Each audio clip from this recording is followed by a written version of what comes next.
যে হেইটস্তম্ভ ঘৃণাস্তম্ভ আছে সেখানে আমরা জুতা মারবো এবং ক্ষুদ্র আমাদের ঘৃণা প্রদর্শন করবো। এবারে আমি আমাদের আয়োজকদের পক্ষ থেকে ওয়ার্ল্ড বেঙ্গলি কনফারেন্সের সভাপতি খন্দকার তারেক রায়হানকে বক্তব্য রাখার জন্য খন্দকার তারেক রায়হান বাংলাদেশ ছাত্রলীগের সাবেক সভাপতি। বাংলাদেশে অবৈধ শাসক ইউনূসের বিরুদ্ধে আজকে আমাদের এই ব্যতিক্রম ধর্মী আয়োজন, এই আয়োজনের অনেক গুরুত্ব। দেখাই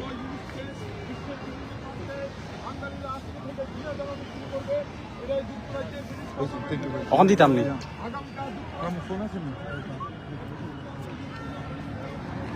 বসছেন ধরো আমি বক্তব্য দেওয়া লাগবো লাইভ থাকি জেলা তোলা দেখাইও আমার দেখাইও সভাপতি সভাপতিত্ব করছেন গুরুত্বপূর্ণ বক্তব্য বাংলাদেশ আওয়ামী লীগের কেন্দ্রীয় সাংগঠনিক সম্পাদক সাবেক গণপ্রজাতন্ত্রী বাংলাদেশ সরকারের প্রতিমন্ত্রী খালিদ মাহমুদ চৌধুরী থেকে আমরা গুরুত্বপূর্ণ গণপ্রজাতন্ত্রী বাংলাদেশ সরকারের সাবেক সভাপতি বাংলাদেশ আওয়ামী লীগের সাবেক আইন সম্পাদক সমরে যাওয়া করিমের থেকে আমরা গুরুত্বপূর্ণ বক্তব্য শুনবো।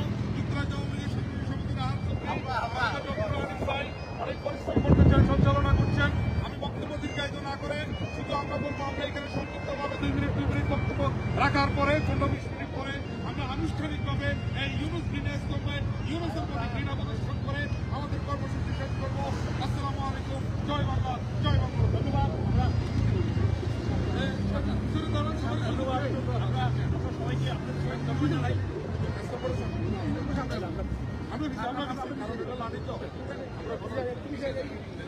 ধন্যবাদ সম্মানিত উপস্থিতি।